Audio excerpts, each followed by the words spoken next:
Hello दोस्तों, good morning. कैसे हो आप सब लोग। मैं अयाना अग्रवाल आज आपके साथ इस आर्टिकल में बहुत सारी चीज़ें मैं डिस्कस करने वाली हूँ। तो जानते हैं कि आर्टिकल का टाइटल क्या है। आर्टिकल का टाइटल है India versus Pakistan. India versus Pakistan. FATF में पाकिस्तान को फिर ग्रे लिस्ट में डालने की तैयारी, विक्रम मिस्री की अमेरिका यात्रा। हमारे जो फॉरेन सेक्रेटरी हैं विक्रम मिस्री, वो अमेरिका के दौरे पर क्यों गए थे, पाकिस्तान को फिर से फेस लिस्ट में क्यों डालना है, इन सब कन्फ्यूज़न को क्लियर करते हैं आपको इस वीडियो में। तो चलो पहले जानते हैं कि आज हम पाकिस्तान को ग्रे लिस्ट में क्यों डालने वाले हैं, कि what is the reason behind that India is pressurising on international leaders on international level that Pakistan must be in face list. So आज मैं आपको बताती हूँ कि भारत की रणनीति क्या है कि वो फेट लिस्ट में पाकिस्तान को कैसे डालेगा। यहाँ खबर अंतर्राष्ट्रीय स्तर पर बहुत इम्पोर्टेंट है, खासकर भारत की डिप्लोमेसी के नज़रिए से। सबसे पहले ये जानते हैं कि फेट है क्या। तो मैं आपको फेट के बारे में कुछ थोड़ा बताती हूँ। FATF is a financial action task force, एक अंतर्राष्ट्रीय संस्था है जो दुनिया भर में मनी लॉन्ड्रिंग और आतंकवाद को फंडिंग देने वाले देशों पर नज़र रखती है। यानी कि ऐसी कंट्रीज़ जो आतंकवाद को पनाह देती है, टेररिज्म को सपोर्ट करती है।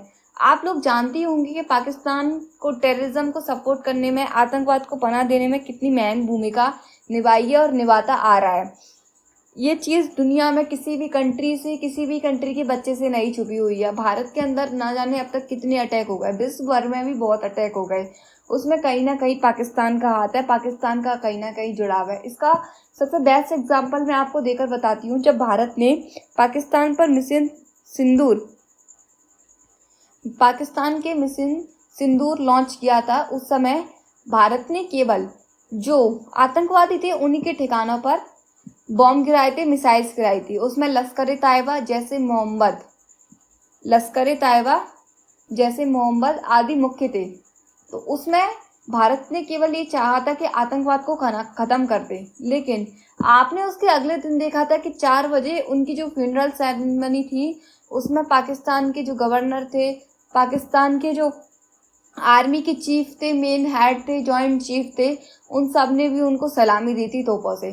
तो आप ये चीज़ समझ सकते हैं कि जो कंट्री भाई आतंकवाद को तोपों से सलामी दे रही है, आतंकवाद की फ्यूनरल को अटेंड कर रही है, लोग फोटोग्राफ्स क्लिक करा रहे हैं, तो आप समझ सकते हो कि पाकिस्तान आतंकवाद में कितना बड़ा हाथ है। पाकिस्तान का नाम बदलकर हमें पाकिस्तान नहीं, आतंकवाद कर देना चाहिए, क्योंकि भाई देश भर में, दुनिया भर में जितने भी आतंकवाद फैल रहे हैं, उसमें मेन भूमिका सिर्फ पाकिस्तान की होती है।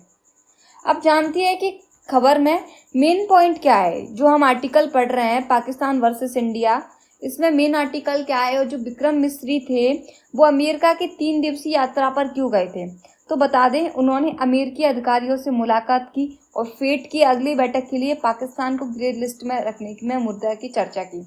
यानी कि जो विक्रम मिस्री गए थे, उनका मेन पर्पस तो यही था कि भाई पाकिस्तान को, जो फेट कम्युनिटी है, जो फेट इंस्टीट्यूशन है, उससे बात करें और पाकिस्तान को ग्रे लिस्ट में रखें।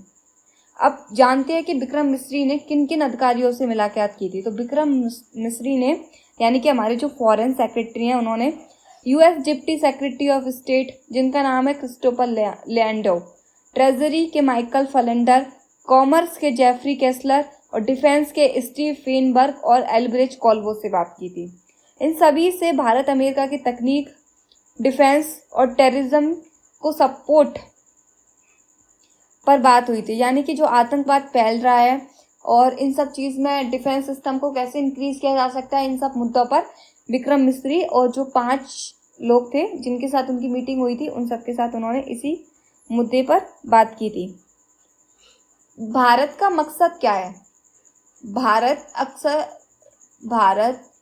अमेरिका के साथ दौरे पर गया और उसने ये सारे पॉइंट्स रखे। उसमें भारत चाहता क्या है, तो मैं आपको बता दूं कि भारत चाहता है कि पाकिस्तान को फेट की ग्रे लिस्ट में फिर से शामिल किया जाए, क्योंकि पाकिस्तान ने अभी भी आतंकियों को फंडिंग दे रहा है। यानी कि इतना सब कुछ हो गया पाकिस्तान में, हमने इतने टैक्स कर दिए इंडिया ने, और पूरे दुनिया भर में पाकिस्तान को किस तरीके से क्रिटिसाइज़ किया जा रहा है, उसके बाद भी पाकिस्तान अपनी हरकतों से बाज नहीं आएगा और अभी भी आतंकवादियों को फंडिंग दे रहा है।